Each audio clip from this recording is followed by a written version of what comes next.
जी हाँ, हम है ना समृद्धि टाउनशिप, शहर की खूबसूरत लोकेशन पर स्थित बाईपास से 1 किलोमीटर और बस स्टैंड व रेलवे स्टेशन से चंद मिनटों की दूरी पर समृद्धि टाउनशिप, पूर्णतः वेद विकसित, सुरक्षित और सर्व सुविधा युक्त कॉलोनी। समृद्धि टाउनशिप, कलेक्टर बंगला, मेन रोड, खंडवा।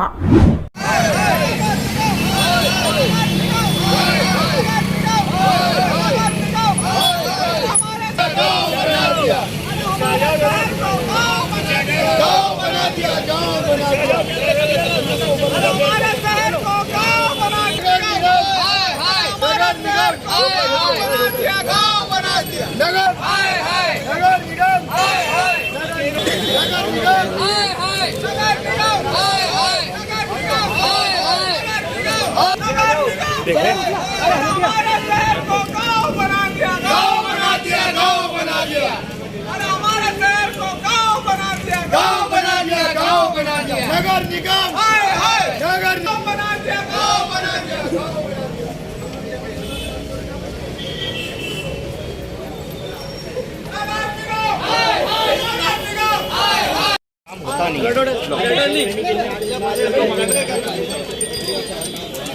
सानू हट रहे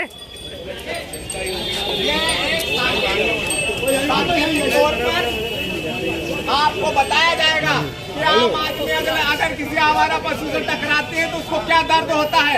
आज उस दर्द का एहसास ये परिषद को होगा कि आम व्यक्ति इन जानवरों से उनको भी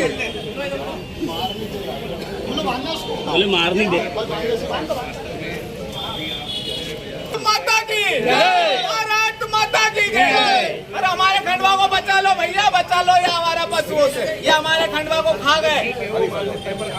चंद्रयान स्थिति है हमारे शहर में आवारा पशु रोड पर हैं और आज मैं यहाँ परिसर के सामने इन आवारा ये बेलों को मैं बांधूंगा ताकि इनको एहसास हो आते जाते कि शहर भी परेशान है। आए दिन आप देखिए कि क्या हालत है, आए दिन एक्सीडेंट हो रहे, इनको भी तकलीफ है और खंडवा की जनता को भी तकलीफ है। इन्होंने 1 साल में क्या कार्रवाई करी आवारा पशुओं को पकड़ने के लिए। हर बार ये कहते हैं कि हमने टेंडर निकाला, टेंडर निकाला। क्या टेंडर पैसे खाने के लिए नाम पे निकाला? शहर की स्थिति तो जो की त्यों है। आज हम इनको एहसास दिलाएंगे कि अपने आंख में उंगली जाती है तो क्या दर्द होता है। आए दिन हर महीने कम से कम 10 से 20 एक्सीडेंट आवारा पशुओं के कारण पब्लिक के साथ हो रहा है। आवारा कुत्ते लोगों को काट रहे हैं, जिसमें हमारे को भी काटा गया, हमारे इनको भी काटा, नेता प्रतिपक्ष को भी कुत्ते ने काटा, कई लोगों को कुत्तों ने काटा। 40 लोगों को पर डे कुत्ते काट रहे हैं। लेकिन उसके बाद भी इस परिषद को कोई लेना देना नहीं। आप देखिए, आप भी मीडिया हो, आपको सब पूरी खंडवा की वास्तविक स्थिति पता है कि खंडवा में क्या हो रहा है। इन आवारा पशुओं को क्यों नहीं इनको खंडवा से हटाया जा रहा है, क्या तकलीफ आ रही है। बार बार टेंडर हो रहा है तो टेंडर क्यों नहीं हो पा रहा है। आज हम इन्हें बताएंगे कि आवारा पशु जब अपना रास्ता रोकते हैं तो कितना दुख होता है। ये हमारा एक माध्यम है सांकेतिक, हम इनको एहसास दिलाना चाहते हैं कि हम ये आवारा पशु जब हमारा रास्ता रोकेंगे तो ऐसे ही आम लोगों का भी रास्ता रोकते हैं। सत्ता वालों को भी काटा है, सत्ता वाले आते नहीं, सत्ता वालों को काटा भी बता नहीं रहे। साथियों, ये जो आज रैली हमने निकाली है, ये नगर निगम में हो रही हत्या, भ्रष्टाचार और किसी भी प्रकार के कांग्रेसी पार्षदों को वार्डों में कार्य नहीं किया जाना, इसलिए ये विरोध दर्ज किया गया। में एक भी साधारण सभा आयोजित नहीं की और 1 साल के बाद ये बजट पर चर्चा करना चाहते हैं। लेकिन बजट पर हर पूरे भारत देश में 31 मार्च और 1 अप्रैल से बजट लागू होता है। लेकिन यहाँ देखिए 4 महीने के बाद परिषद को बजट बताने की आवश्यकता समझी जा रही। अगर परिषद में अगर उसको रखा जाएगा तो हम इसका जवाब मांगेंगे। आपने 4 महीने क्यों, आपने 4 महीने इसको क्यों लेट किया? क्या खंडवा विदेश में है क्या? जब पूरे देश में बजट 31 तारीख को लागू होकर 1 अप्रैल से नया बजट चालू होता है तो आपने हमसे क्यों नहीं परमिशन ली? आपने MIC में उसको पास कराया, लेकिन परिषद की भी उसमें अनुमति लगती है। लेकिन आपने उस परिषद से अनुमति लेना उचित नहीं समझा और आपने 4 महीने बाद बजट का सम्मेलन बुलाया और उसमें चाहते हैं कि हम हमारी उसमें सहमति दें। ये सरासर गलत है, ऐसा नहीं होना चाहिए, क्योंकि खंडवा शहर ऐसे ही पिछड़े जिलों में आता है और उसको काफी पिछड़े ले जा रहे हैं। 290 करोड़ रुपए का बजट इन्होंने बनाया है कि खंडवा में हम 290 करोड़ रुपए के विकास कार्य कराएंगे। लेकिन जैसा सबको पता है कि खंडवा में हर वर्ष इतना बजट बनता है और ऐसे ही लागू होता है। इसलिए बीजेपी के नेताओं के लिए ये बजट होता है। खंडवा की जनता ने तो देखा है, जैसे 200 करोड़ रुपए की नर्मदा लाइन में कितना भ्रष्टाचार हुआ। अभी पिछले महीने में 7 करोड़ रुपए के रोड बने, जिसकी पेपर में के माध्यम से पूरी पोल खोल दी गई है कि उन रोडों का क्या हुआ। HDRF योजना में 16 करोड़ रुपए के नाले बने। आप उनकी जांच कराइए, हम तो यहीं खड़े रहेंगे। आप जांच किसी से भी जांच करा लो, आपको पता चल जाएगा उसमें कितना भ्रष्टाचार हुआ है। अभी पिछले साल ही उसका काम पूरा करा, तब जाकर कहीं पानी की थोड़ी समस्या से निजात मिला। नहीं तो देख लो कि आज 1 साल हो गए इस परिषद को चले हुए, एक भी इन्होंने ऐसे कोई कार्य करे बता दे। हमारी तो खुली चुनौती है कि आप 1 साल में आपके कार्य गिना दो और हम आपके गिना देते हैं कि आपने क्या किया।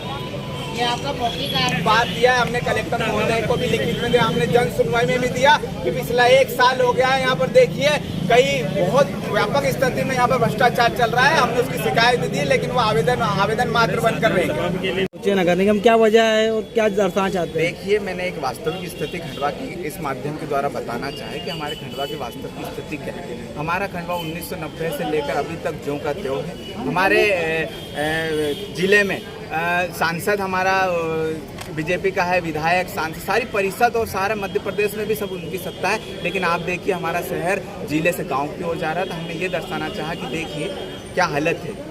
हम बैलगाड़ी से इसलिए आए कि लोगों को पता चले कि अपना खंडवा 1990 वाला ही है। तो हमने ये बताने के लिए हम बैलगाड़ी से आए। आपने देखा खंडवा में किस तरीके से पैसों का बंदरबाट होता है। 190 करोड़ रुपए की योजना किस तरीके से खाई जाती है। अभी 290 करोड़ रुपए बजट आया है, उस बजट पर चर्चा है। 1 साल में नगर निगम ने एक भी साधारण सम्मेलन नहीं बुलाया और अब बुलाया है साधारण सम्मेलन, जो कि साधारण सम्मेलन न होते हुए बजट पर चर्चा है। पूरे देश में बजट 31 मार्च से लेके लागू होता है, 1 अप्रैल से नया बजट चालू होता है। लेकिन आप देखिए 4 महीने बाद परिषद बुलाने की क्या आवश्यकता इनको पड़ी कि इन्होंने हम लोगों को हमको बुलाकर हमें बजट समझाने की कोशिश करी। हमने बजट की कॉपी मांगी थी, हमें बजट की कॉपी नहीं दी गई। हम यहाँ चर्चा क्या करेंगे? हम क्या बोलेंगे? हम ये जो बोलेंगे हम वो मान लें। हम 12-13 पार्षद हैं, लेकिन हमें इतना अत्याचार नहीं सहेंगे, हम इतना तिरस्कार नहीं सहेंगे। अगर आपको बजट, अगर आपका नियम अलग है क्या?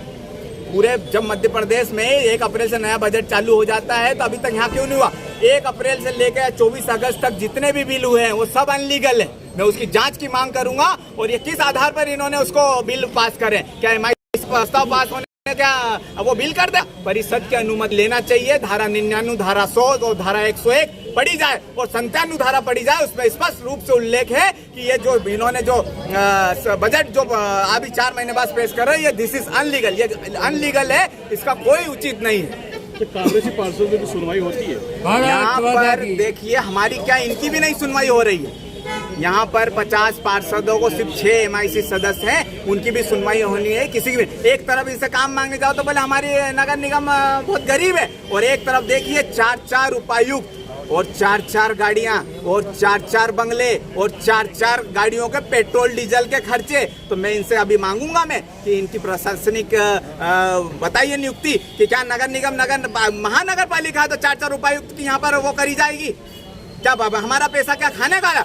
हम विपक्ष हैं और हमारी ड्यूटी बनती है कि अगर कभी परिषद या नगर निगम अगर एक पाई में भी गड़बड़ करती है तो याद रखे कि खंडवा शहर बहुत समझदार और विपक्ष बहुत जागरूक है।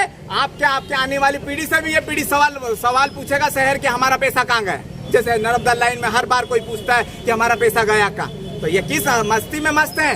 ये हमको बेवकूफ समझते हैं क्या? संविधान इनके हिसाब से चलेगा क्या? 4 महीने बाद भैया बजट कोई सा पास होता है क्या?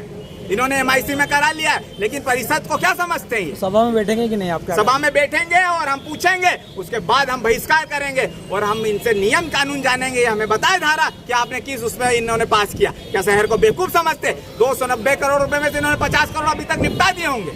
बच्चे कितने? और आज तक तुम बता दो बाईपास बना, रिंग रोड बना क्या? ये देखिए भारतीय जनता पार्टी जिंदाबाद। उससे क्या खंडवा के लोगों को खाने को पैसा मिल जाएगा? आए दिन दुर्घटनाएं हो रही है, आए दिन लोग मर रहे हैं, लेकिन इनके कान में जू तक नहीं रेंग रही है। ये अपने आप को क्या समझते हैं कि चुनाव जीतना एक लक्ष्य होता है? भैया सेवा करना ही लक्ष्य है और राजनीति सिर्फ सेवा का विषय है, न कि मेवा का विषय है। ये लोग मदहोश हो चुके हैं, ये लोग पागल हो गए हैं, इनका इलाज कराना पड़ेगा। ये मानसिक रोगी हो चुके हैं, इन्हें विकास दिखता है और खंडवा की जनता बेचारी मर रही है बगैर बाईपास की, बगैर विकास की। न खंडवा में रोजगार है, ना विकास है। अरे भाई कुछ तो दे दो, नहीं रोजगार दे पाओ तो विकास दे दो, नहीं विकास दे पाओ तो रोजगार दे दो। ऐसे भारतीय जनता जिंदाबाद जी, इससे क्या होता है? अरे भैया मत करो, पब्लिक बहुत रो रही है, पाप पड़ता है। घर में हो शादी विवाह या कोई भी मांगलिक आयोजन, टेंशन किस बात का। रश्मि टेंट हाउस वाले जगदीश भाई का दशमेश परिसर, अवस्थी चौराहा और रश्मि मांगलिक परिसर सेठी नगर है ना। जी हाँ, जहाँ आपको मिलेगी सारी व्यवस्थाएं, जैसे catering, sound, stage, lights, decoration और वो सब जो बनाएगी आपके आयोजन को और भी बेहतर। तो फिर देर किस बात की, शीघ्र ही बुक करें। संपर्क जितेश कपूर 9770434886, नितेश कपूर 9827537488।